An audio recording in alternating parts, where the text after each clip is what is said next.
kehadirat Allah Ta'ala yang telah melimpahkan rahmat-Nya sehingga pada malam hari ini yang berbahagia kita masih diberi kesehatan dan juga kesempatan sehingga kita bisa bersama-sama hadir untuk mengikuti acara Sekolah Literasi Volume 2. Sholawat berangkaikan salam tak lupa pula kita hadiahkan kepada Nabi Muhammad SAW. Semoga dengan sholawat yang kita kirimkan, kita juga akan mengharapkan syafaat di yaumil qiyamah nanti dengan lafaz Allahumma sholli ala Sayyidina Muhammad wa ala ali Sayyidina Muhammad. Yang terhormat pemateri kita pada malam hari ini yang sudah hadir, yaitu Bang Apri Wardanari Tonga MPD, yang terhormat Ketua Umum Himpas Ulul Albab UIN Maulana Malik Ibrahim Malang, Kak Kiki Rizky Wulan dari SPD, yang terhormat Ketua Bidang Keilmuan Mas Nawafil SPD, serta yang saya banggakan teman-teman Himpas dan seluruh partisipan Sekolah Literasi Volume 2 pada malam ini. Jadi teman-teman sekalian, sedikit informasi bahwa Sekolah Literasi ini merupakan agenda rutin dari Himpas Ulul Albab UIN Maulana Malik Ibrahim Malang di bidang keilmuan yang dilaksanakan setiap 2 minggu sekali. Teman-teman juga jangan lupa ya untuk follow akun medsos Himpas Ulul Albab supaya teman-teman tidak ketinggalan dengan agenda menarik lainnya yang dipersembahkan oleh Himpas Ulul Albab UIN Malang. Oke, sebelum penyampaian materi yang akan disampaikan oleh pemateri kita yang sudah hadir pada malam hari ini, izinkan saya untuk menyampaikan sedikit CV bahwa sepak terjangnya di dalam dunia kepenulisan. Dan saya akan memperkenalkan terlebih dahulu pemateri kita pada malam hari ini.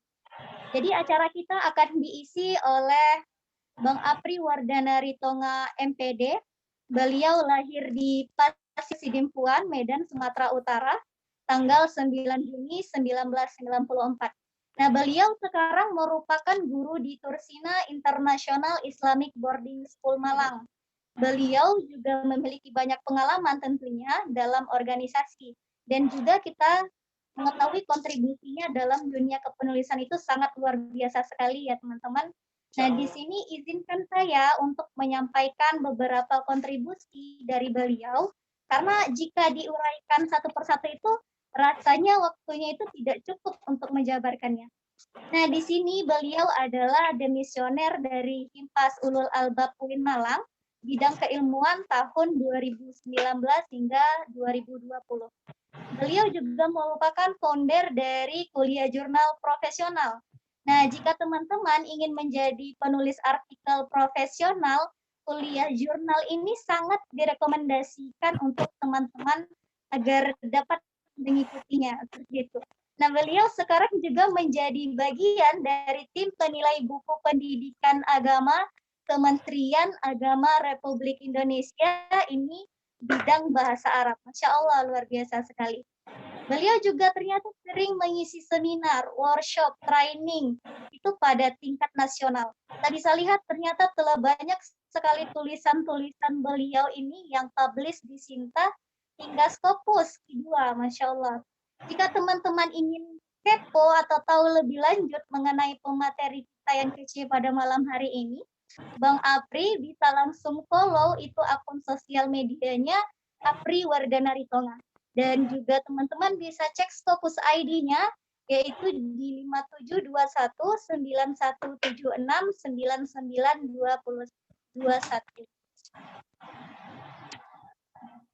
Jadi di sini pemateri kita sudah hadir di tengah-tengah kita teman-teman. Mari kita sambut pemateri kita Bang Apri Wardanari Tonga yang akan mengupas secara tuntas tentang konsep internalisasi nilai-nilai moderasi beragama bagi generasi milenial berbasis Al-Quran. Baiklah, kepada Bang Apri kami persilakan.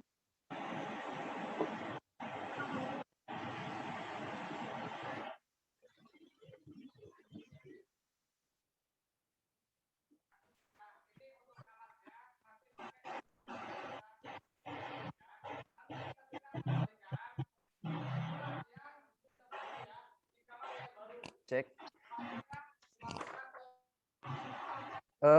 Mbak Lila gimana? Suara saya udah masuk ya? Udah, Bang. Oke, alhamdulillah.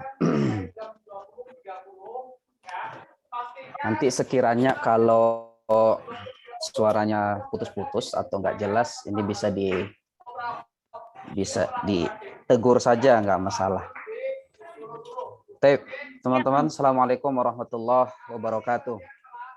Waalaikumsalam warahmatullahi wabarakatuh.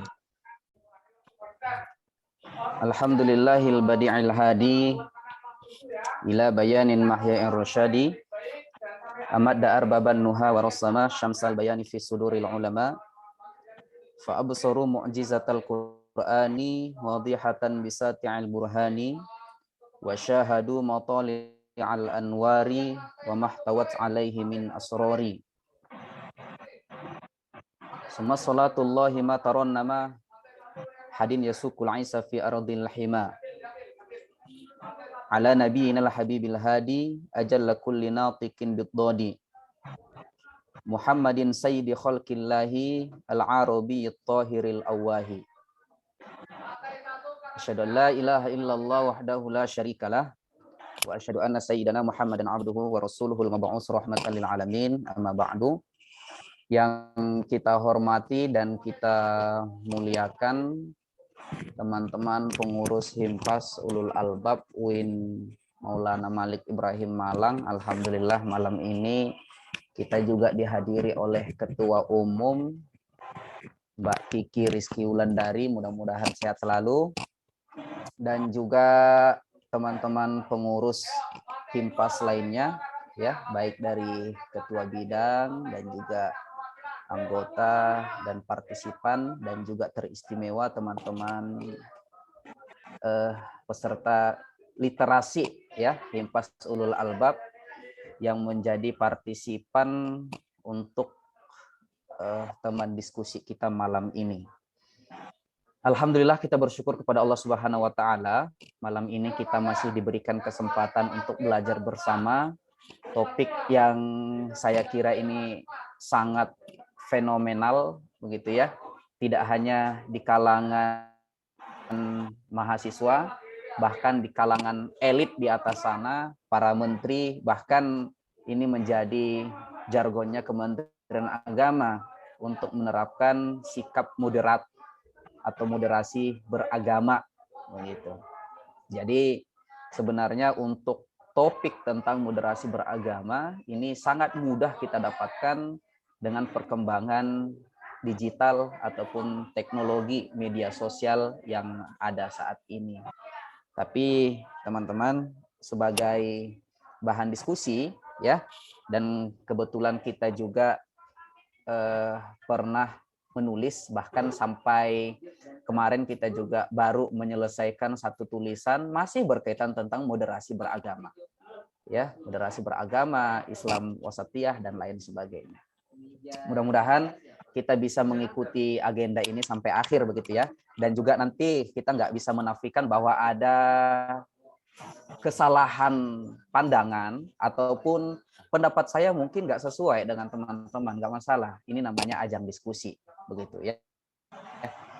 Silakan nanti kita sanggah, kita berikan masukan, nggak masalah. Mbak moderator, saya izin share screen ya. Ya, silakan, Bang.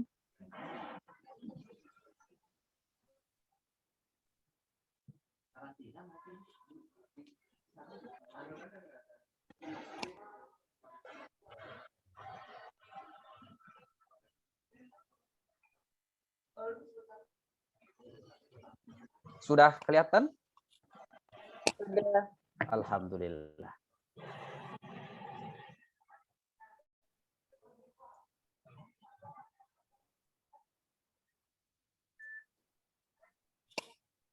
Oke, baik teman-teman.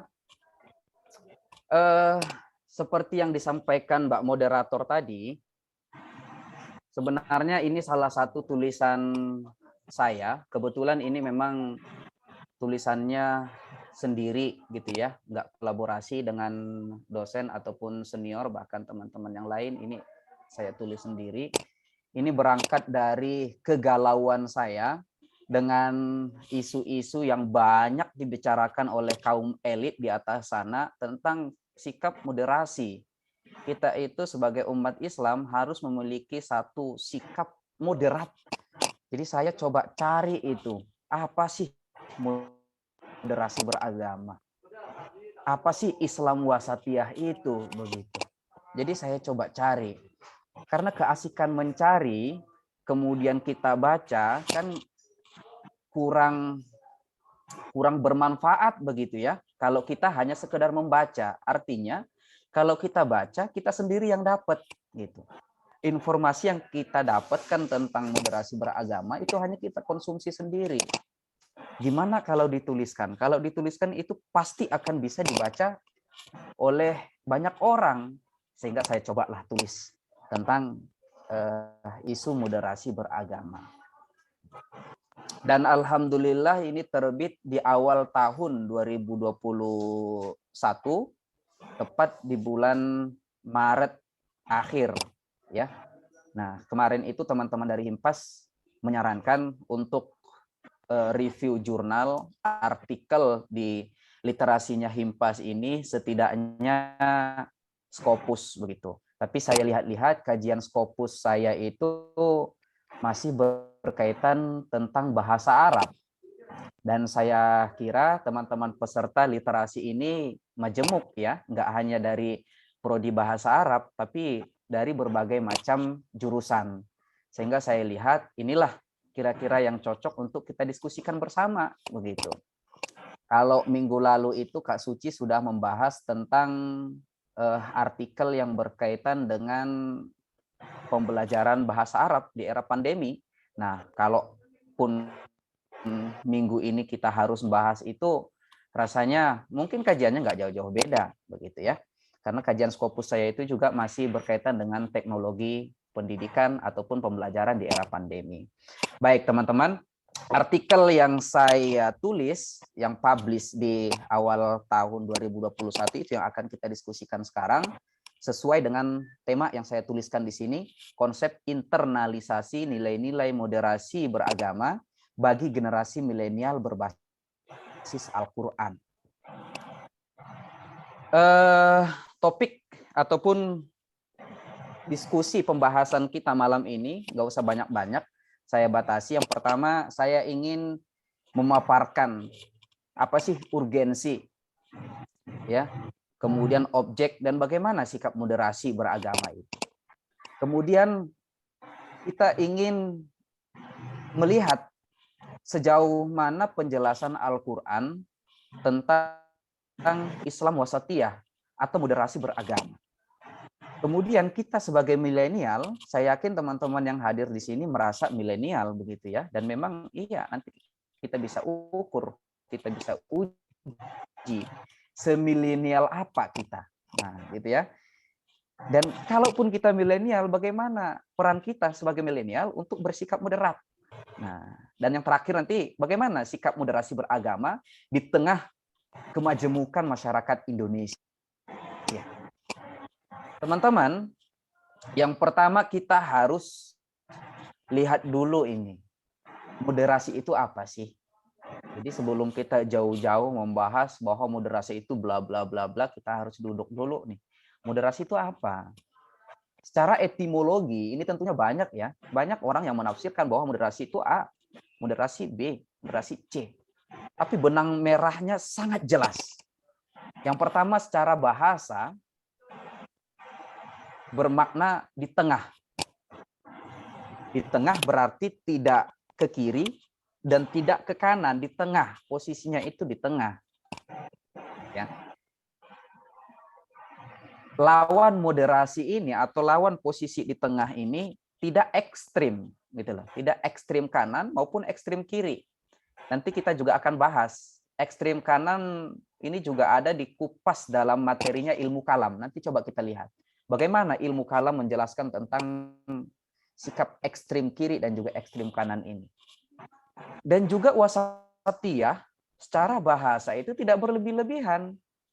Nah, dan tidak cenderung melakukan kekerasan. Ya, ini dikutip oleh Zainuddin dan Esa tahun 2008.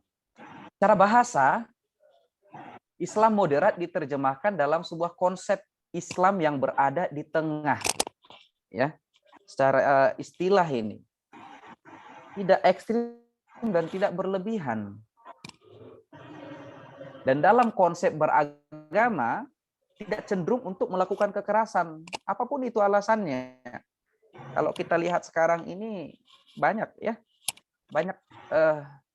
kita dipertontonkan dengan tindak-tindak yang menurut kita itu nggak etis dilakukan, apalagi gampang dilihat oleh masyarakat, orang banyak begitu. Nah, yang terbaru kita lihat bagaimana arogansi petugas kepada sejumlah mahasiswa, dan itu saya kira isu yang sangat sering terjadi, ya, dan itu sudah menjadi konsumsi publik sering lah.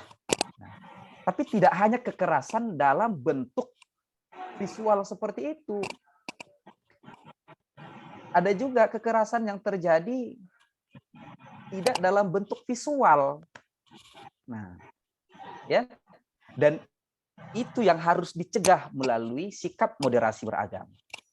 Kalau kita kaji tentang latar belakang, mengapa sih moderasi beragama itu muncul, khususnya dalam konteks Indonesia. Ya, kenapa saya batasi di Indonesia? Karena Indonesia ini kan dengan suku, budaya, agama, ras yang beragam. Ini dalam konteks keindonesiaan. Kenapa? Isu pluralisme di Indonesia menjadi latar belakang ini jadi benang merahnya munculnya wacana moderasi beragama di Indonesia karena isu pluralisme tadi. Ya. Kemudian kalau kita mengkaji apa sih urgensi moderasi beragama itu banyak. Ya. Tujuannya apa? Yang jelas untuk memperkuat persatuan sendiri. Kalau kita sebagai umat Islam menerapkan tentang moderasi beragama, dan teman-teman dari agama yang lain juga, katakanlah Hindu, Buddha, Konghucu, Kristen, kasih damai, berbangsa dan bernegara, damai kita dalam lingkungan sosial. Nah, dan itu sudah ditampakkan dalam kondisi masyarakat kita yang ada sekarang. Ya. Karena di beberapa daerah tidak jarang kita lihat bahwa rumah ibadah dengan agama yang berbeda itu saling berdampingan. Ya, nggak jarang. Bahkan Masjid Istiqlal sekarang itu direnovasi kan untuk menyatukan antara gereja yang dekat ke Masjid Istiqlal itu. Bahkan kan ada terowongan di sana, pemersatu. Nah, ya. Jadi Istiqlal menuju ke gereja itu. Artinya apa? Itu kan konsepnya kembali bahwa kita ini hanya berbeda dari segi agama. Untuk menerapkan tentang kedamaian, persatuan, dan kesatuan harus satu paham. Karena kita ini Bhinneka Tunggal Ika. Nah, ketuhanan yang Maha Esa. Gitu ya. Jadi kedamaian, persatuan, dan kecintaan kita terhadap sikap-sikap yang baik itu harus kita munculkan. Nah, kemudian moderasi itu untuk siapa? Apa hanya untuk kalangan akademisi, mereka yang belajar di universitas, di sekolah, atau untuk kalangan dosen, mereka yang punya kewajiban langsung dari Menteri Agama, atau untuk kalangan pimpinan di daerah, kampus, atau untuk mahasiswa, atau untuk seluruh masyarakat yang ada? Ya, ternyata jawabannya untuk seluruhnya, nggak terbatas golongan ataupun kalangan, tapi untuk seluruhnya harus menunjukkan sikap moderat. Ya, Moderasi beragama dapat dijalankan oleh agama, semua agama apapun, dan harus menjalankan itu. Setiap agama wajib mengajarkan nilai-nilai kebaikan dan menjunjung tinggi kemanusiaan. Jadi kalau ada sikap, ada perbuatan yang menyalahi aturan-aturan kemanusiaan, melanggar hak asasi manusia, itu sudah keluar dari konsep menjaga kedamaian. Dan itu sudah keluar dari konsep wasatiyah, Islam yang moderat. Ya, ini disampaikan langsung oleh Wakil Menteri Agama, Pak Saadi, Zainud Tauhid Saadi. Ya. Tapi jangan salah, harus kita ketahui moderasi beragama bisa diwujudkan apabila seseorang memahami ajaran agamanya secara utuh. Nah, bagaimana kita ingin menerapkan sikap yang moderat kalau tentang ajaran agama kita sendiri kita tidak paham, hal-hal mendasar saja kita nggak paham bagaimana untuk menerapkan sikap-sikap moderat. Nah, jadi saya kira ini hal-hal pokok ya, hal-hal penting yang harus kita ketahui terlebih dahulu. Kita samakan persepsi tentang moderasi beragama.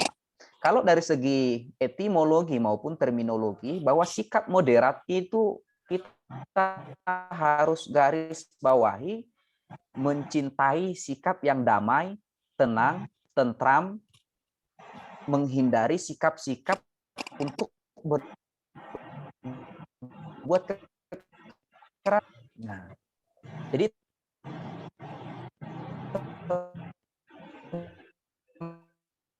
teman-teman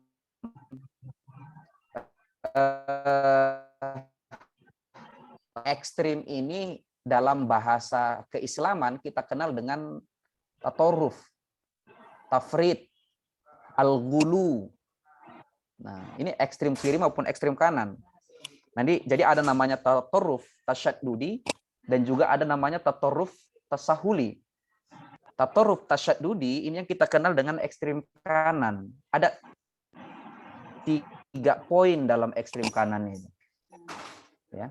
Yang pertama, puritanism. Apa itu puritanism? Pure, kepada ajaran agama yang murni.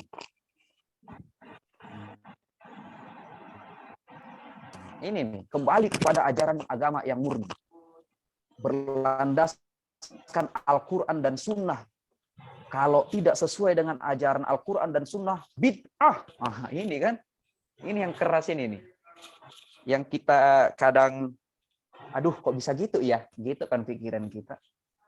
Kalau nggak sesuai dengan ajaran Al-Quran dan Sunnah, nggak ada dalam ketetapan hadis dan Al-Quran, bid'ah. Nggak pernah dilakukan Rasulullah. Buh.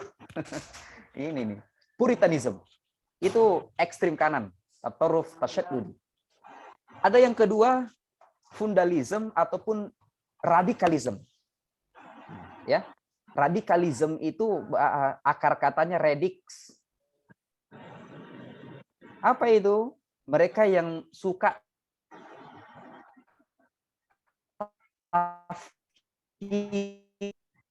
sikap nasionalisme, kafir. Pancasila, ideologi bangsa Indonesia, kafir. Ini nih, orang-orang yang radikalisme agama.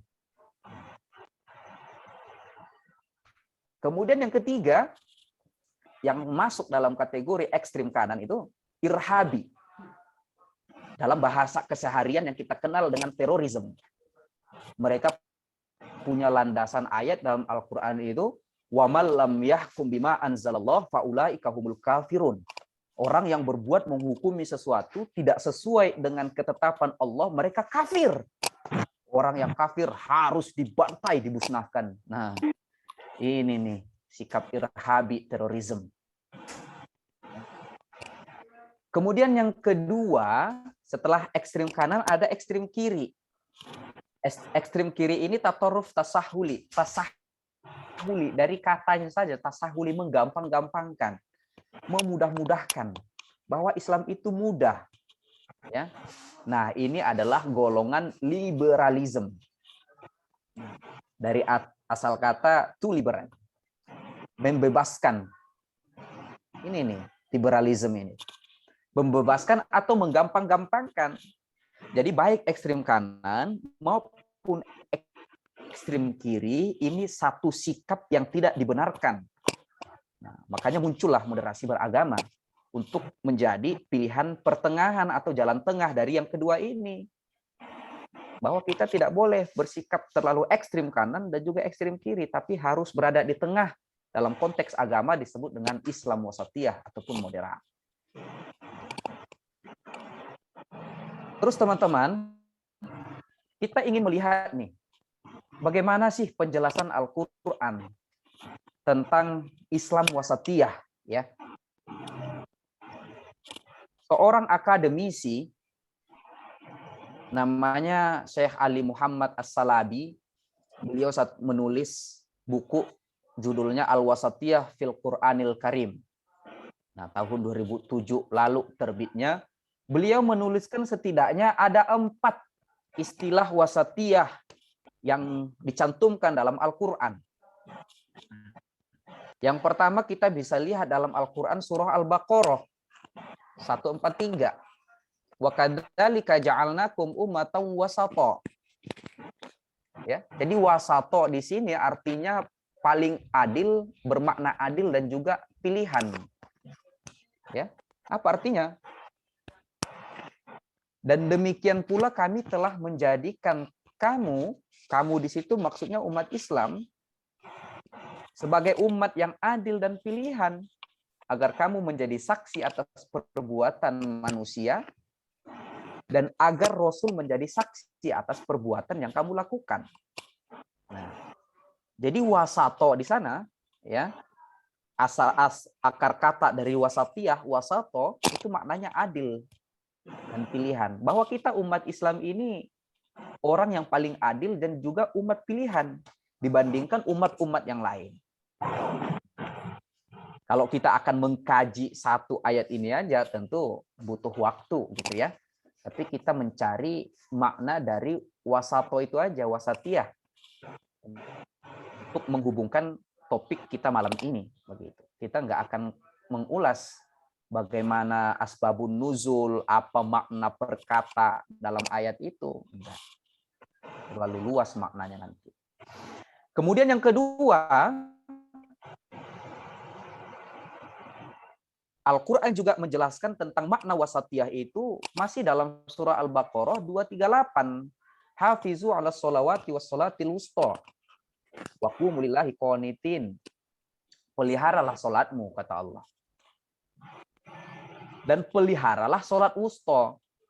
Berdirilah untuk Allah ketika melaksanakan sholat dengan cara yang khusyuk. Qanitin itu khusyuk. Jadi seorang mufassir namanya Imam At-Tabari, makna dari sholat wusta di sini adalah sholat asar. Ya, kenapa sholat asar? Karena sesuai makna wasatiyah. Wasatiyah itu paling baik dan juga pertengahan. Sholat wusta, sholat asar, kata Imam At-Tabari, itu tepat berada di pertengahan. Antara subuh ke zuhur, maghrib ke isya. Tepat dia berada di tengah. Nah, ya. Jadi kembali ke makna wasato ataupun wusta Al-Baqarah 238 ini. Kemudian di ayat yang lain, dalam buku Ali Muhammad As-Salabi, ini ayat yang ketiga, tepat dalam surah Al-Qalam, ayat 28. Di sana Ali Muhammad As-Salabi mengatakan wasatiyah atau wasat maknanya paling berilmu, paling adil, dan juga paling baik.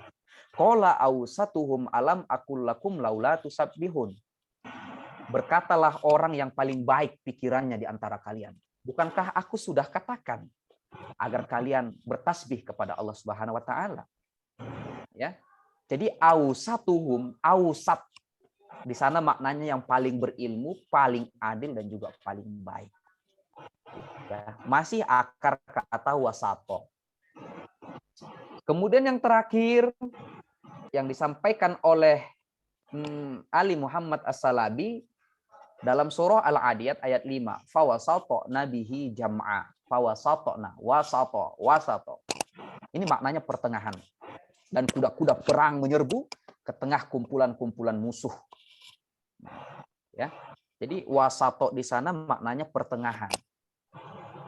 Jadi teman-teman sekalian, kita ambil kesimpulan bahwa makna wasatiyah atau makna moderasi yang dicantumkan dalam Al-Quran sesuai penjelasan Ali Muhammad As-Salabi, maknanya adil, maknanya baik, maknanya di tengah, dan juga maknanya pilihan. Ya, 5 itu makna wasato, wasatiyah, baik, adil, pilihan di pertengahan, dan juga paling berilmu. Nah, jadi sangat hebat kalau kita bisa bersikap, menampilkan sikap sesuai konsep wasatiyah ini. Kita lanjutkan teman-teman. Kalau tadi dikatakan Wakil Menteri Agama Pak Zainud Tauhid Saadi mengatakan bahwa sikap moderasi itu juga relevan ditampilkan oleh generasi milenial. Jadi sejauh apa sih peran kita untuk bersikap moderat? Nah, ya. Yang pertama, memanfaatkan media sosial dalam penyebaran nilai-nilai Islam yang moderat. Nanti juga kita lihat bagaimana penggunaan media sosial bagi generasi milenial. Ya. Yang pertama, katanya di sini bahwa kita sebagai milenial, media sosial itu sebagai tools wajib kita, bisa dikatakan seperti itu sekarang. Tanpa media sosial bahkan banyak yang galau. Lampu mati, listrik mati gitu ya. Kemudian internet down, kemarin itu kita sama tahu bagaimana IndiHome itu ada gangguan sehingga super lemot gitu ya, super lelet kalau kita ngakses media sosial, galau, nggak bisa buka apa-apa. Nah, ya. Ternyata ketergantungan milenial kepada media sosial itu sudah sangat tinggi. Nah, oleh karenanya kita sebagai generasi milenial bisa mengambil peran untuk mengkampanyekan atau bahkan untuk bersikap moderat. Dengan apa? Memanfaatkan media sosial. Kemudian yang kedua, terlibat dalam kegiatan kemasyarakatan. Tentunya untuk mengkampanyekan tentang sikap moderasi ini. Apalagi teman-teman sekarang saya kira sudah banyak yang berkecimpung di ormas gitu ya. Kemudian berkecimpung dalam kegiatan kemasyarakatan, bakti sosial dan lain sebagainya. Ya. Kemudian yang ketiga, mengikuti ataupun mengadakan dialog dengan ahli, dengan pakar, ya. Untuk apa? Untuk mempelajari, memahami tentang konsep moderasi beragama ini lebih komprehensif. Ya. Tidak hanya berhenti di pemahaman dasar kita tentang moderasi beragama itu, untuk bersikap berada di tengah, untuk bersikap baik, adil, tidak berhenti sampai di sana, tapi kita terus menggali pengetahuan dan belajar. Kemudian yang terakhir, mengoptimalkan fungsi keluarga sebagai pusat pembinaan karakter positif. Tentu kita berangkat dari bagaimana lingkungan keluarga, karena pembelajaran itu kan diawali dari lingkungan keluarga dulu. Kalau lingkungan keluarganya sudah mapan, sudah baik, maka insya Allah dengan kondisi lingkungan yang seperti apapun itu tidak akan terkontaminasi. Kalaupun terkontaminasi, akan mudah untuk kembali kalau lingkungan keluarganya sudah baik dari awal. Nah, ya. Kemudian Zainal Abidin 2019 mengatakan bahwa dalam moderasi beragama, kita sebagai milenial nih, Ya, harus memiliki wawasan keagamaan yang inklusif. Nah, ya. Dan pada saat yang sama kita juga harus memiliki akidah yang mapan. Jadi akidah dulu ini, teman-teman. Jadi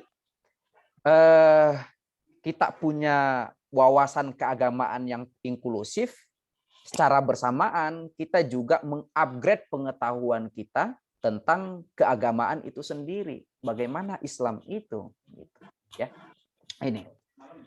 Terus teman-teman, beberapa waktu lalu setelah menerbitkan artikel tentang konsep internalisasi nilai-nilai moderasi beragama ini, kami coba lakukan satu penelitian masih berkaitan dengan moderasi beragama. Tapi yang kajiannya itu menggunakan metode lapangan begitu ya. Jadi kita sebarkan angket, kuesioner, sehingga teman-teman milenial itu mencoba mengisi. Untuk mengukur salah satu pertanyaannya itu bagaimana sih pemahaman milenial dengan moderasi beragama. Ya. Dari 40 data, 40 responden yang menjawab, ternyata 29 diantaranya sudah pernah mendengar. Ya. Dan sudah memahami konsep moderasi beragama itu. Tapi 28% atau 11 orang lainnya mengatakan bahwa belum pernah dengar nih tentang istilah moderasi.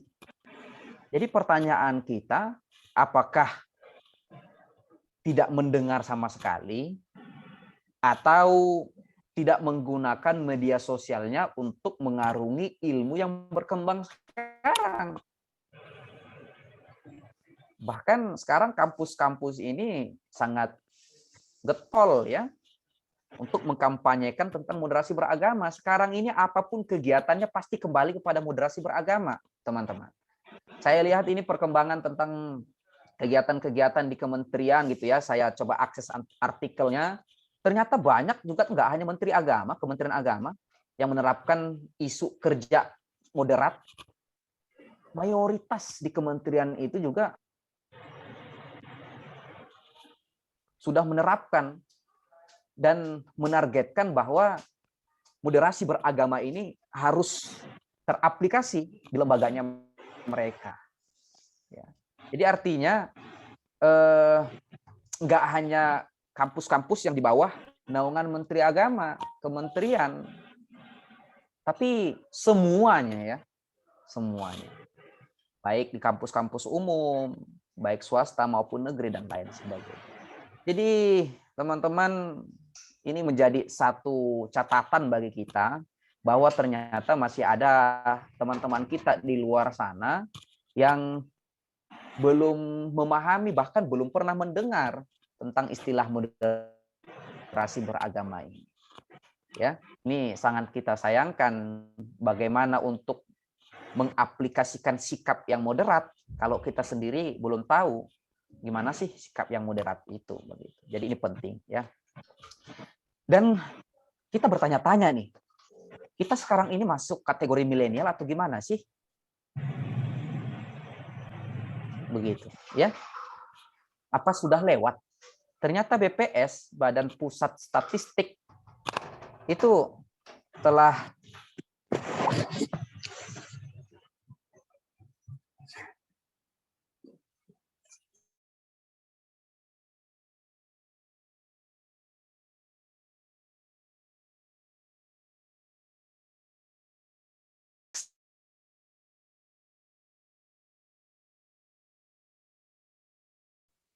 Ini jaringan Apa di saya ini 25, jaringan ya yang enggak baik.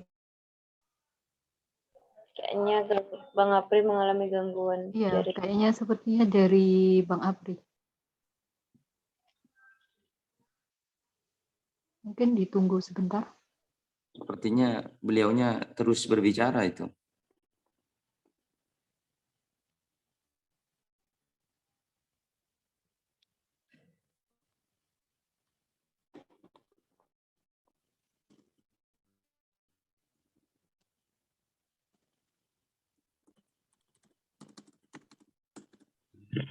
nah, sebentar, panitia masih konfirmasi ke Bang Apri dulu, teman. Siap, Mbak.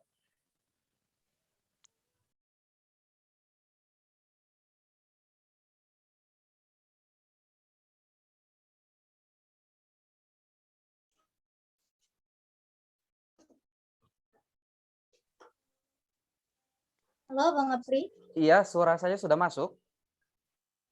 Sudah, Bang. Sudah Bang. Astagfirullah. Ini nih. Ya, mohon maaf ini gangguan jaringan ini. Sebentar lagi. Ini saya share screen lagi ya.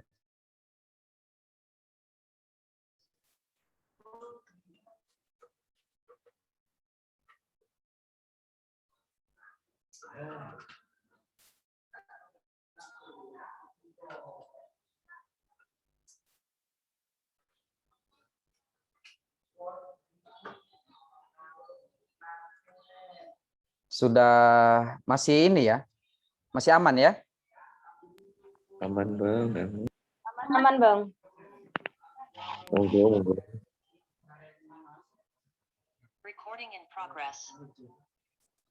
Oke, teman-teman kita lanjutkan. Mohon maaf ya, tadi gangguan jaringan. Nah, Ya, oke, ini tadi. Jadi dari data BPS ini bisa kita lihat kita generasi yang mana, apakah masuk generasi milenial ya atau generasi Z seperti itu, atau bahkan post generasi Z. Nah, jadi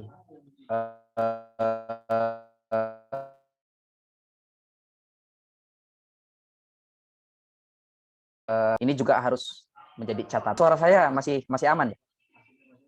delay, Bang.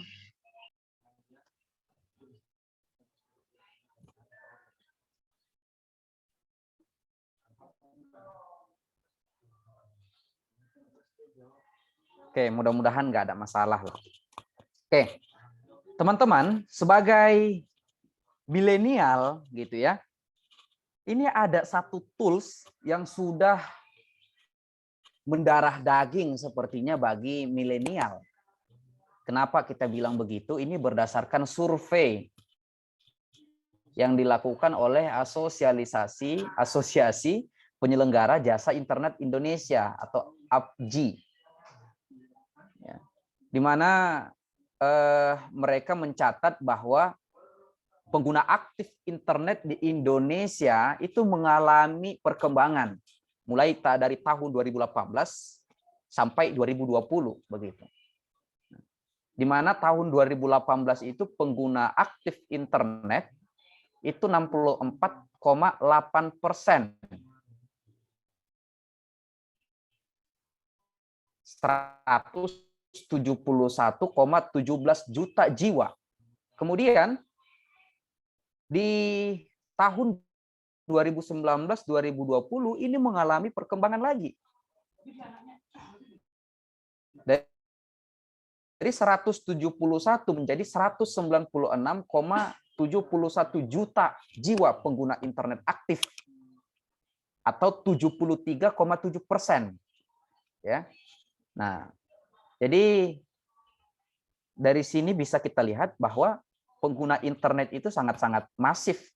Dan kalau kita lihat diagramnya di sini, dan penggunanya itu pembelajar, mahasiswa. Dan mereka itu masuk golongan generasi Z ataupun generasi milenial.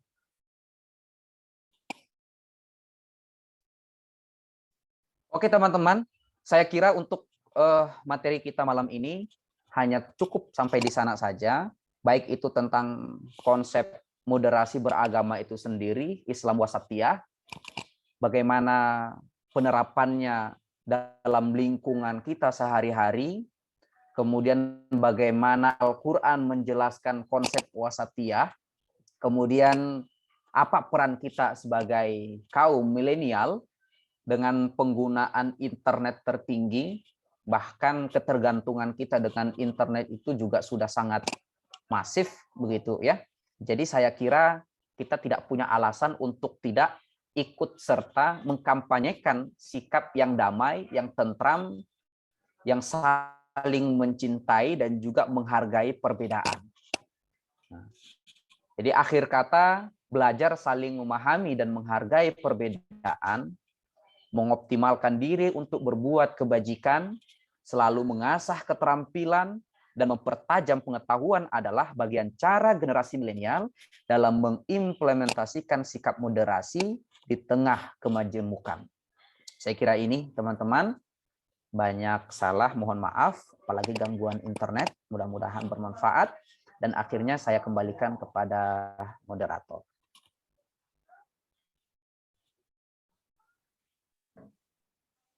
Baiklah, terima kasih atas penjelasan dari materi mengenai konsep internalisasi nilai moderasi beragama bagi generasi milenial ini berbasis Al-Quran yang disampaikan oleh materi kita yang luar biasa, yaitu Bang Apri. Nah, di sini juga sudah dijelaskan mengenai beberapa konsep, kemudian juga penerapan serta konsepnya dalam Al-Quran.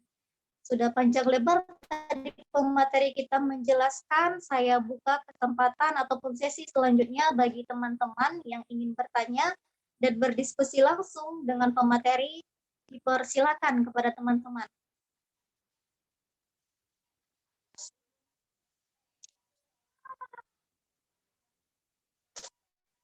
Mari teman-teman, ada yang ingin bertanya? Mohon saya, Mbak. Iya, dengan Mas siapa? Halo, Ya Mas, silakan. Ali, Muhammad Ali. Oke, Bismillah. Alhamdulillah, wassalatu wassalamu ala Rasulillah. Terima kasih kepada Mbak Moderator, terutama kepada Abang pemateri atau Bang Aditonga ya. Panjang lebar dan sudah barangkali sudah sangat mengena tentang penjelasan moderasi beragama, terutama bagi kita para milenial ini. Bahkan ternyata melihat wasatiyah atau moderasi itu yang dari ayat apa waja'alnakum ummatan wasatan itu ternyata dilihat ayatnya memang juga ketepatan ada di tengah-tengah sepertinya. Ya, kalau surat Al-Baqarah jumlahnya 286, sedangkan waja'alnakum tadi itu 143, ternyata ada di tengah-tengah. Ini menandakan bahwa memang umat Islam sangat ditekankan untuk menjadi umat yang moderat, umat yang tengah-tengah. Hanya saja begini, belakangan, pertama maaf ya, ini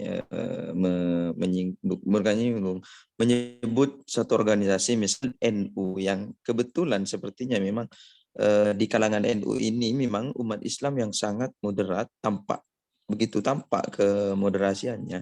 Hanya saja padahal dengan definisi yang telah disampaikan oleh pemateri tadi bahwa moderat itu adalah sesuatu yang ada di tengah, seperti yang dikatakan Kanjeng Nabi, qadul umur ausatu, itu ada di tengah, tapi oleh orang-orang di sana, terutama oleh ekstrim kanan atau tatarruful yumna itu, bahwa orang yang moderat ini malah lebih dekat kepada ekstrim kiri. Mereka mengatakan bahwa moderat ini ada di bagian liberal itu.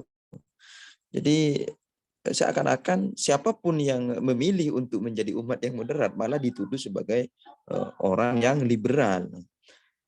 Menanggapi hal ini, apa yang harus kita lakukan untuk meyakinkan mereka atau mencari pembelaan, mencari tameng agar kita ini tidak serta-merta atau mereka menganggap kita sebagai orang yang liberal, padahal kenyataannya siapa yang berada di tengah itu yang dianggap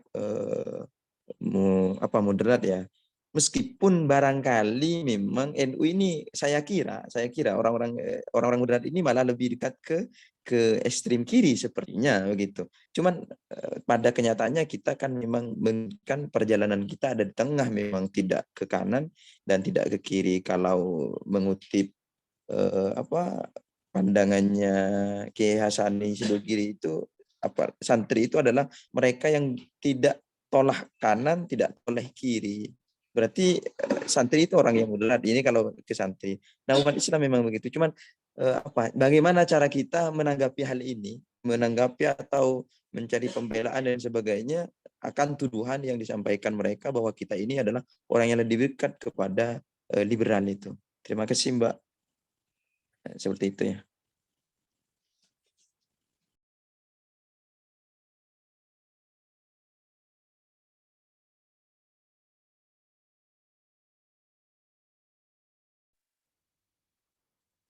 Baiklah, terima kasih kepada Mas Ali. Dipersilakan kepada teman-teman yang lain untuk menyampaikan pertanyaan selanjutnya.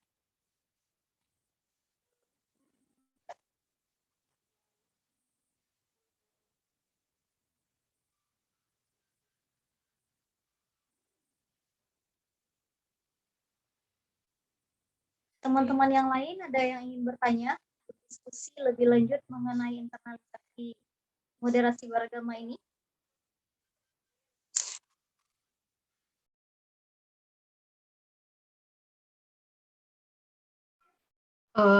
Saya Mbak Lila, boleh? Boleh, silakan Mbak Dini. Baik, terima kasih untuk kesempatan yang diberikan moderator ya, Mbak Halilah. Ini saya mohon izin bertanya ke Bang Apri. Tadi Bang Apri sempat menyampaikan jika orang itu akan punya sikap moderasi beragama yang baik itu asalkan dia paham dengan ajaran agamanya sendiri, seperti itu ya.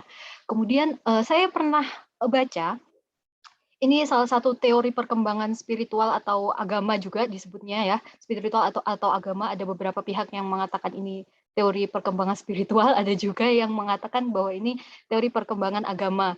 Ini dari James Fowler, kalau misalkan masa remaja atau masa peralihan antara anak-anak ke orang dewasa itu memiliki karakteristik meragukan agamanya, seperti itu.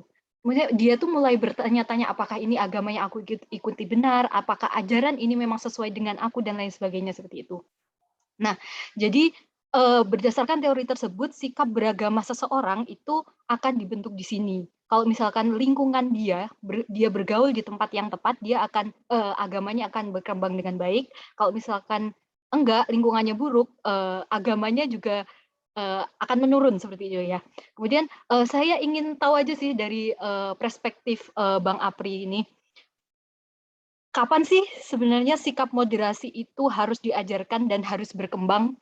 Kayak kalau misalkan dikaitkan dengan masa remaja ini kan sepertinya itu kalau menurut pandangan saya itu masa yang paling tepat sikap moderasi beragama ini ditanamkan gitu karena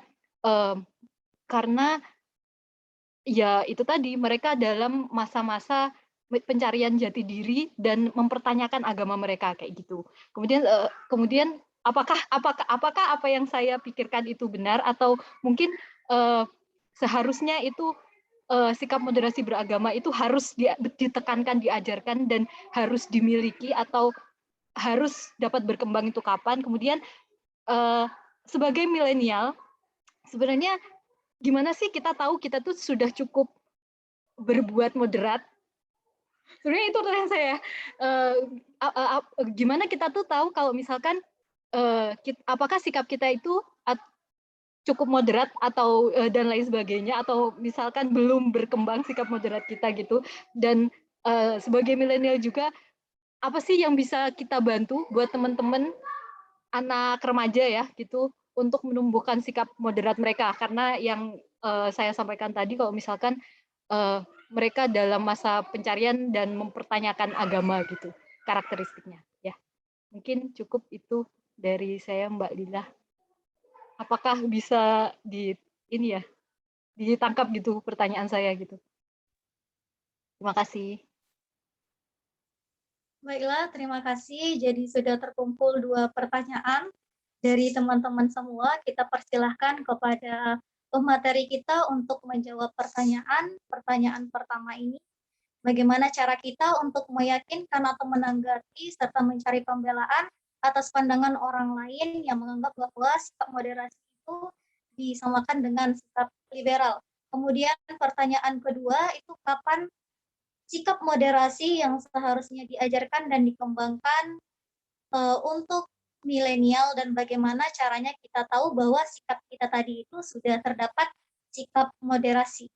Bella, saya kembalikan kepada materi kita untuk menjawab pertanyaan dari teman-teman. Silakan. Oke, terima kasih ya. Yang pertama kepada Mas Muhammad Ali. Memang saya bilang di awal bahwa topik diskusi tentang moderasi beragama ini berkaitan langsung dengan kehidupan kita, dengan lingkungan kita, ya, baik lingkungan sosial di masyarakat, lingkungan akademik, dan juga lingkungan lainnya. Jadi ini sangat dekat dengan kita. Nah, seperti yang disampaikan Mas Muhammad Ali tadi, begitu. Saya ingin menggarisbawahi bahwa ada juga yang mengatakan sikap moderasi ini muncul itu dikarenakan dua hal, ya. Yang pertama, ada yang mengusung model pemikiran ataupun gerakan yang kaku dan juga keras.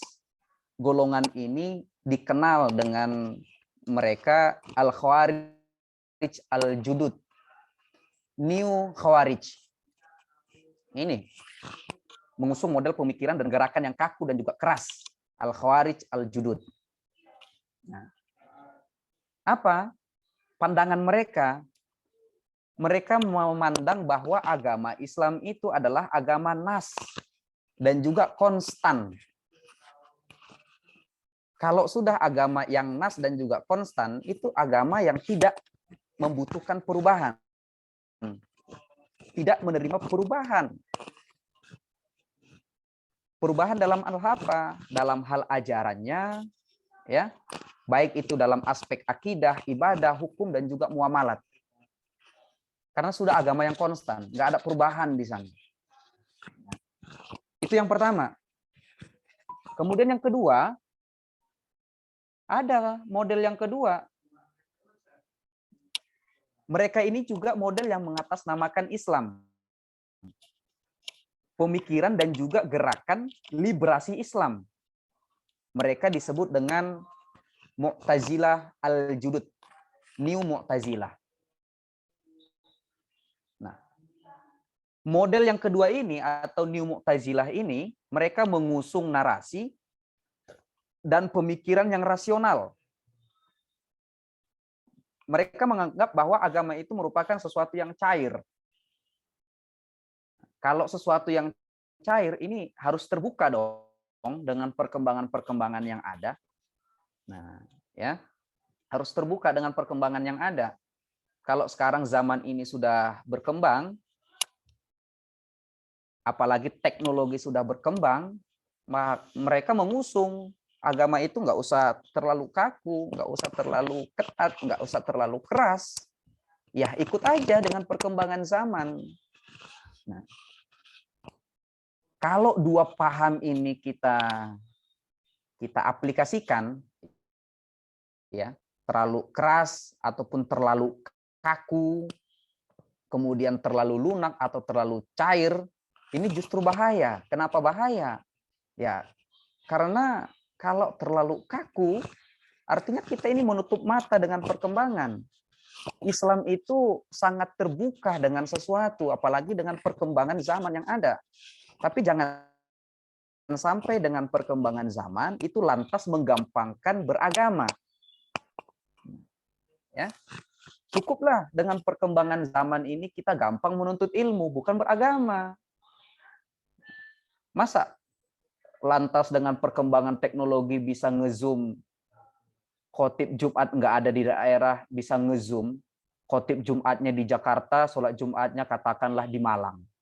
Katakanlah di satu daerah di Malang itu nggak ada yang bisa khotib Jumat, jadi ngezoom khotibnya melalui Zoom. Jangan kayak gitu. Islam itu memang terbuka dengan perkembangan, tapi jangan menggampang-gampangkan. Ya. Jadi Kalau kita lihat NU dan juga Muhammadiyah dan dengan ormas-ormas yang lain, ini juga sangat-sangat mengedepankan bagaimana untuk terciptanya lingkungan yang damai, tentram, bahagia, sejahtera. Nggak ada ormas yang menginginkan kalau nggak benturan, kalau nggak ada gejolak, bukan ormas kami. Kayaknya nggak ada. Kalau udah ada kayak gitu, itu yang seperti itu mungkin udah disikat itu sama aparat. Nah, ya, sepertinya nggak ada. Semuanya mencintai dan ingin mewujudkan kedamaian itu. Baik itu NU, baik itu pun Muhammadiyah, ya, dengan konsep serikat Islamnya. Bahkan saya terakhir itu menulis tentang dukungan PTMA. PTMA itu Perguruan Tinggi Muhammadiyah dan Aisyah terhadap realisasi Islam wasatiyah di Indonesia. Ternyata melalui kurikulum yang diterapkan di Muhammadiyah, mereka menyebutnya dengan AIK, kurikulum AIK ya, agama Islam dan kemuhammadiyahan, di sana juga ada bahasa Arab. Mereka mendukung Islam wasatiyah itu. Nah, itu bisa dilihat dari mata pelajaran yang ada di kurikulum AIK. Dan pastinya NU juga mendukung hal yang sama. Lagi Menteri Agama Pak Yakut itu kan kita lihat beliau dari NU. Nah, ya. Jadi itu teman-teman yang pertama. Kemudian yang kedua dari Mbak Dini, sebenarnya saya juga sudah nyari-nyari apa sih indikator kita ini sudah menjadi orang yang moderat. Bahwa seseorang itu sudah bersikap moderat begitu. Apa indikatornya? Apa kita hanya mendebak-nebak, wah saya ini orangnya sudah moderat, saya sudah wasatiyah. Saya juga cari artikelnya itu apa indikatornya. Nah, ya. Apa panduan kita bisa disebut sebagai orang yang moderat? Sulit nyarinya. Dan kalau kita ukurkan ke dalam diri kita sendiri, kita tentunya nggak bisa mengukur diri kita sendiri bahwa kita ini sudah moderat, sudah bersikap moderat begitu, ya. Kalau kita akan kaitkan dengan konsep moderasi beragama itu sendiri, tapi, nah ini ada tapinya.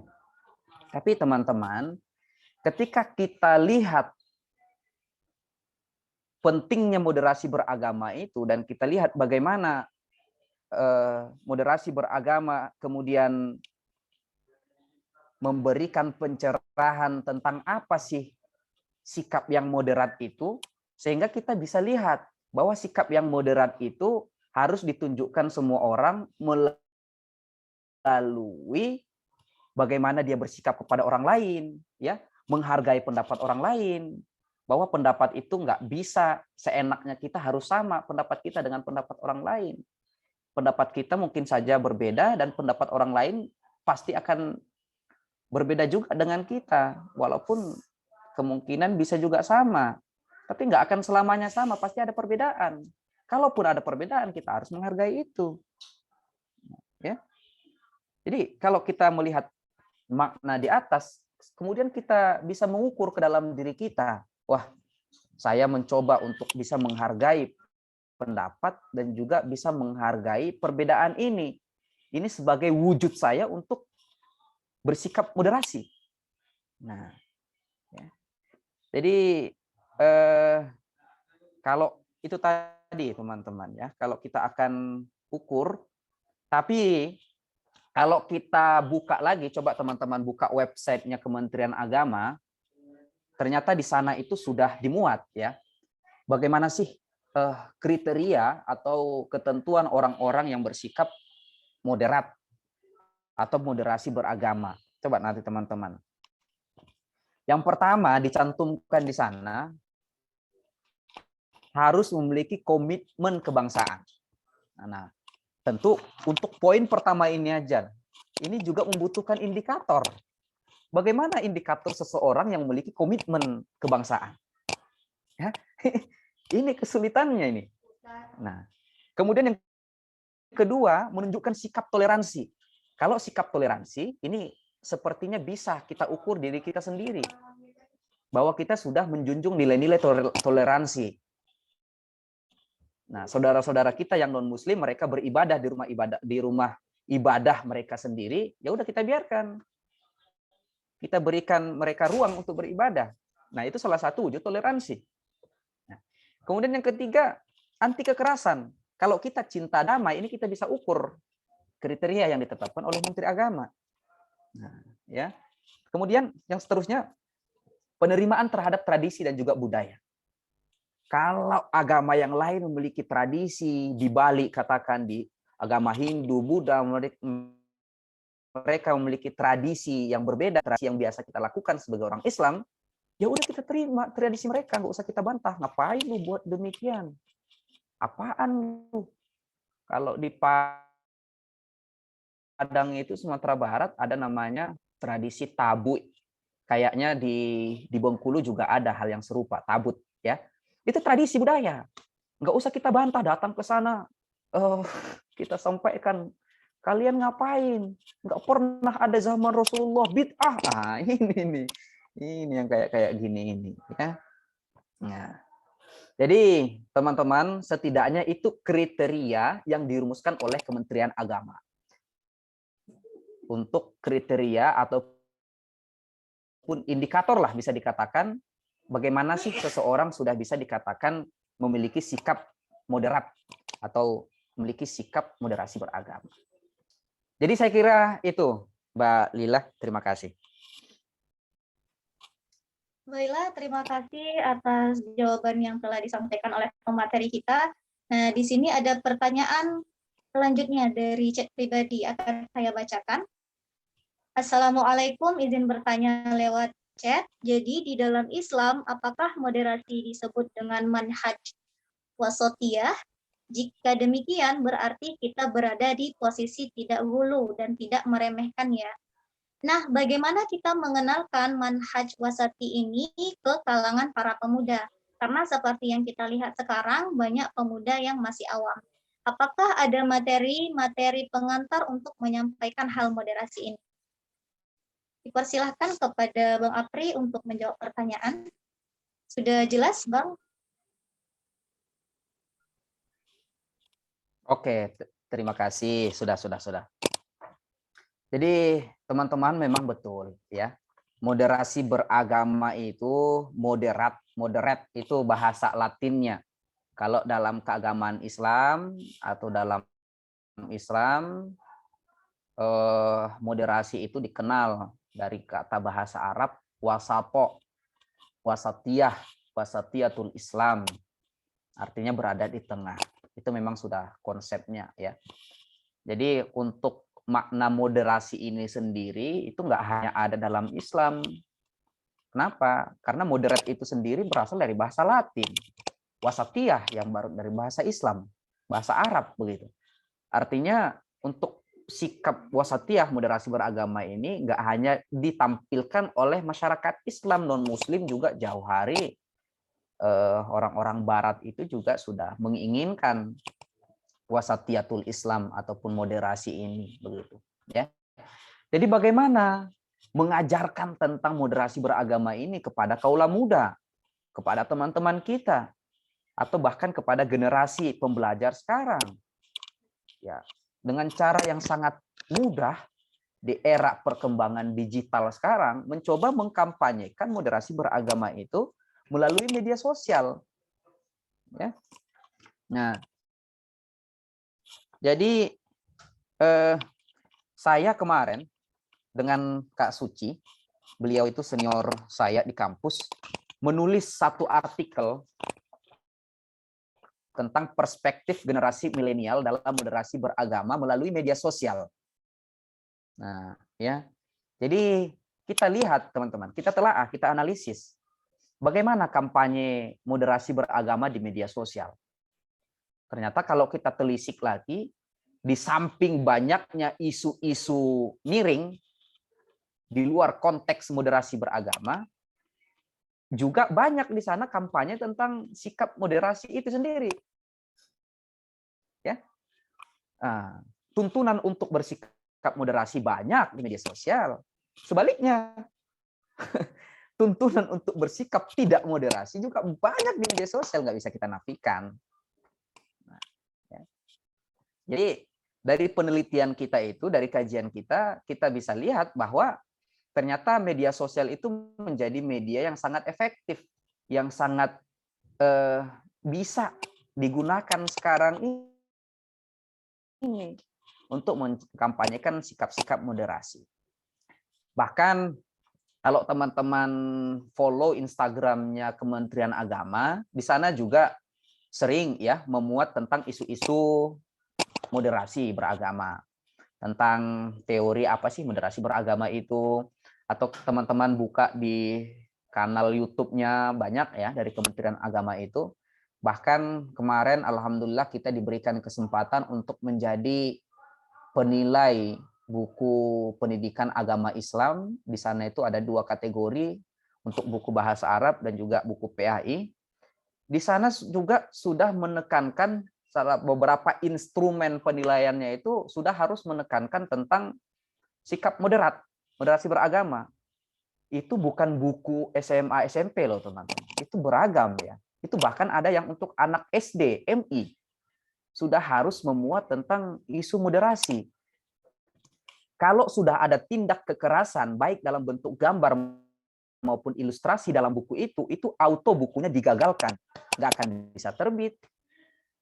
Nah, nggak hanya dalam bentuk gambar ilustrasi, bentuk senjata tajam aja. Ya, senjata tajam aja. Yang dimuat sebagai gambar di sana tanpa keterangan untuk khusus pembelajaran, itu udah auto di blacklist dari penilaian dan auto nggak bisa diterbitkan. Nah, itu salah satu instrumennya.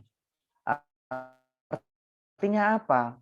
Bahwa memang Kementerian Agama kita ini sangat serius untuk mengimplementasikan sikap moderat atau moderasi beragama itu. Ya, mulai dari tingkat sekolah dasar. Nah, karena kita ada sekarang ini kan mulai dari tingkat sekolah dasar. Kalau sekolah dasar pendidikannya sudah baik, sudah mapan, sudah mengerti bahwa kekerasan itu dilarang, tingkat berikutnya SMP, SMA mereka juga akan terbiasa. Yang kita miriskan di sebelum tahun 2010 itu, atau sebelum tahun 2015 itu, ini kan masih banyak kita lihat ini di beberapa daerah yang masih punya jadwal rutin tawuran. Nah, masih banyak teman-teman. Di Padang itu, karena saya juga 5 tahun di Padang ya, jadi saya sempat tahu bagaimana kondisi di Padang. Di sana itu punya jadwal rutin untuk tawuran antar sekolah. Ini seolah-olah udah direncanakan gitu. Udah ada gengnya. Teman-teman, kita nanti tawuran dengan sekolah A, kita tawuran dengan sekolah B, tempatnya di sini, titik kumpul ini, peralatan yang dibawa A, B, C, dan D. Seolah-olah ini udah direncanakan gitu. Dan memang betul setiap malam itu, malam minggu, sekarang malam minggu ya, malam minggu itu mesti terjadi. Dan peralatan mereka itu bukan nanggung-nanggung.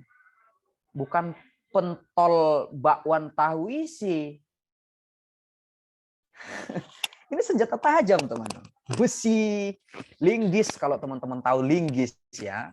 Linggis dibawa, parang ciliruit, apa namanya? Ciliruit itu dibawa. Nah, ya. Untuk tawuran coba. Itu di Padang. Metropolitan, Jakarta, Medan itu bahkan lebih skala besar lagi. Ya, sebelum 2015 itu. Tapi setelah 2015 sampai sekarang itu kita lihat berangsur-angsur turun, ya. aksi tawuran yang dilakukan remaja ataupun anak-anak sekolah sekarang itu turun. Nah, nah ini lagi kan, apakah kegiatan mereka itu diganti dengan yang lain? Ini juga bisa jadi. Apa itu contohnya? Ya banyak. Perbuatan asusila, narkoba, ya macam-macam. Tapi pada intinya teman-teman, kalau dari segi pembelajaran, buku ajar yang diterapkan di sekolah, ini sudah sangat menekankan aspek ataupun sikap moderasi beragama. Bagaimana implementasi di lapangan memang tidak semudah untuk menerapkan konsep. Implementasi itu sangat sulit dan tidak bisa kita bohongi itu. Siapapun orangnya nggak bisa membohongi bahwa mengimplementasikan konsep itu sangat sulit. Merumuskan itu nggak sulit, gampang merumuskan. Tapi mengimplementasikan itu jauh lebih sulit. Nah, jadi seperti itu teman-teman, saya kembalikan pada moderator. Baiklah, terima kasih kepada pemateri kita yang sudah menjawab 3 pertanyaan. Di sini juga ada yang menyampaikan pendapat dari Jomali. Mungkin saya meluruskan sedikit mengenai moderasi beragama. Setiap muslim mempunyai mujtahidnya masing-masing, dan setiap mujtahid itu mempunyai pola pikir yang berbeda-beda. Seperti contoh kunut subuh, para mujtahid mutlak berbeda pendapat mengenai itu. Ada yang mewajibkan dan ada juga yang melarang. Dan sikap dari para mujtahid dalam berbeda pendapat adalah saling menghormati. Kemungkinan besar cara terbaik dalam moderasi agama adalah dengan cara mengikuti mujtahid-mujtahid yang lain. Baiklah, terima kasih atas partisipasi dari teman-teman yang telah hadir pada malam hari ini, yang sudah menyampaikan pertanyaan, kemudian menyampaikan pendapatnya. Nah, di sini sengaja kita tidak tampung semua pertanyaan ataupun semua pendapat dari teman-teman.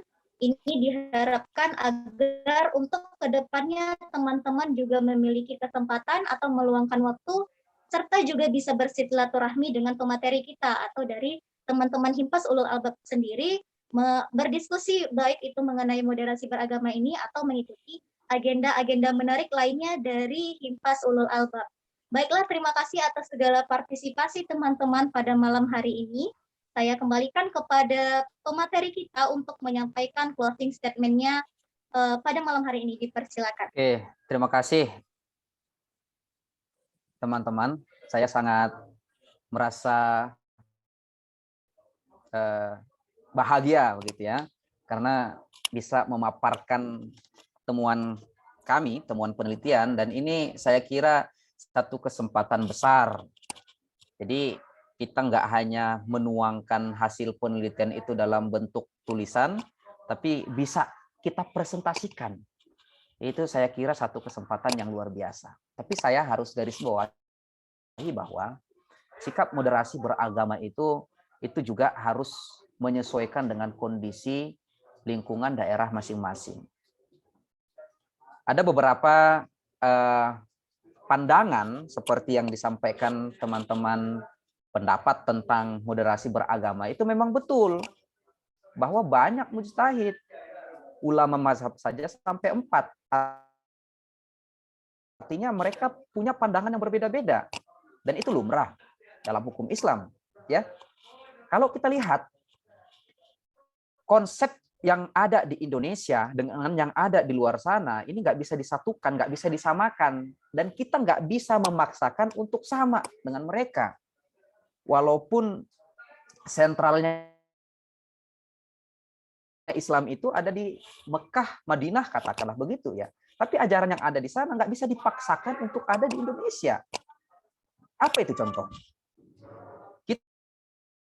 Kita Indonesia mayoritas menganut paham Imam Syafi'i, mazhab Imam Syafi'i. Ya, dalam hal zakat misalnya, Imam Syafi'i itu punya satu pandangan bahwa untuk zakat harus berasal dari makanan pokok. Di Mekah, Madinah, yang menganut paham Maliki ataupun Hanafi, membolehkan uang. Nah, membolehkan uang di sana.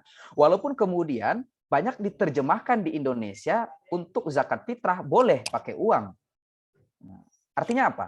Ini kan satu pandangan, satu pendapat yang berbeda. Ada hal-hal yang bisa kita tafsirkan dan bisa kita aplikasikan dalam kehidupan kita, tapi ada yang nggak bisa. Nah, di Indonesia tentang hukum Islam, ya, hukum Islam kalau yang mencuri harus potong tangan, itu hanya ada di beberapa daerah, sangat minoritas di Indonesia. Aceh katakan, itu menerapkan.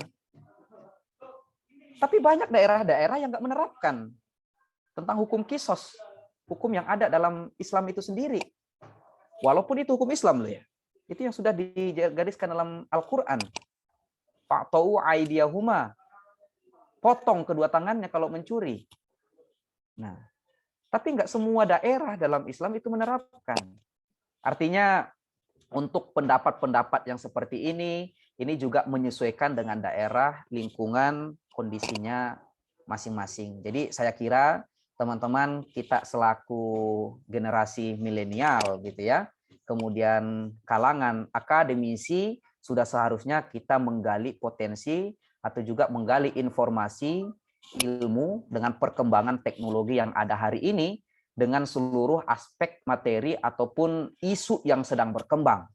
Apalagi tentang sikap moderasi atau wasatiyatul Islam ini merupakan satu wacana ataupun satu keinginan cita-cita yang digagas oleh pemerintah atau bahkan kita gitu ya, untuk bisa terrealisasi, terimplementasi dalam kehidupan kita sehari-hari. Jadi saya kira teman-teman itulah yang bisa kami sampaikan, yang bisa kami bagi, paparkan pada malam hari ini. Mudah-mudahan bermanfaat. Kalau teman-teman pengen full papernya, itu teman-teman bisa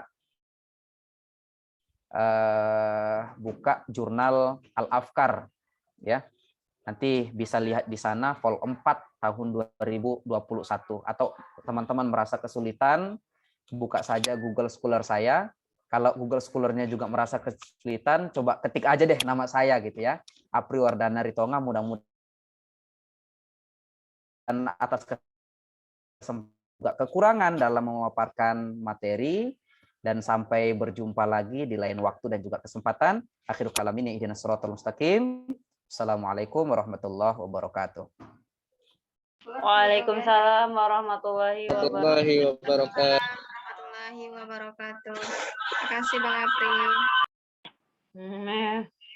Baiklah, terima kasih atas penyampaian materi dan juga closing statement dari Bang Apri. Alhamdulillah pada malam hari ini acara kita sudah terjalankan dengan baik. Terima kasih juga atas partisipasinya dari teman-teman semua. Nah, jika masih penasaran, kemudian ingin berdiskusi, serta juga ingin bersilaturahmi untuk menyampaikan pendapatnya juga mengenai materi kita pada malam hari ini, juga bisa menghadiri kembali agenda-agenda selanjutnya yang disediakan oleh Himpas, atau juga bisa menghubungi secara langsung pemateri kita pada malam hari ini. Baiklah, acara selanjutnya teman-teman, di sini kami akan memberikan sertifikat. Jadi ada agenda penyerahan sertifikat kepada pemateri kita pada malam hari ini yang akan diberikan oleh Kak Kiki. Mohon bantuannya Mbak Dini untuk share screen. Silakan Kak Kiki. Saya ucapkan terima kasih banyak kepada Bang Apri yang telah meluangkan waktu untuk membersamai agenda rutin Himpas dari bidang keilmuan, yaitu sekolah literasi. Sebagai bentuk ucapan terima kasih dari kami berikan sertifikat ini kepada Bang Apri.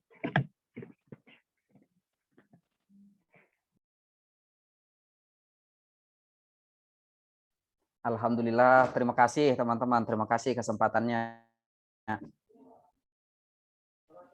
Oh iya Bang, ada juga beberapa teman-teman yang minta PPT-nya Bang, boleh tidak di-share-kan ke teman-teman panitia? Oh iya, boleh. Nanti saya share ya. Oke, siap. Terima kasih banyak Bang Apri. Baiklah, terima kasih Kak Kiki, Bang Apri. Selanjutnya kita akan foto bersama teman-teman. Jadi diharapkan untuk on kameranya, cari posisi yang enak karena di sini kita akan foto bersama. Baiklah, silakan diaktifkan kameranya teman-teman. Mohon bantuannya Kak Dini. Baiklah, saya akan hitung ya teman-teman. Oke, posisi 1, 2, 3. Oke, boleh sekali lagi kita gaya bebas. Oke, 1, 2, 3. Oke, sudah Kak Dini? Baiklah, terima kasih teman-teman atas partisipasinya malam ini. Terima kasih juga kepada Bang luar biasa pada kita pada malam hari ini. Kami ingatkan kembali kepada teman-teman, jangan lupa follow IG atau akun sosial medianya Himpas. Ini untuk mengetahui agenda-agenda menarik selanjutnya yang disediakan oleh Himpas Ulul Albab Win Maulana Malik Ibrahim Malang. Sekali lagi kami ucapkan terima kasih kepada pemateri dan teman-teman peserta Sekolah Literasi yang sudah hadir pada malam hari ini. Saya sebagai MC sekaligus moderator mohon diberi maaf apabila dari perbuatan dan juga ucapan terdapat kesalahan. Saya akhiri dengan wabillahi taufik wal hidayah. Wassalamualaikum warahmatullahi wabarakatuh. Terima kasih. Waalaikumsalam warahmatullahi warahmatullahi wabarakatuh. wabarakatuh.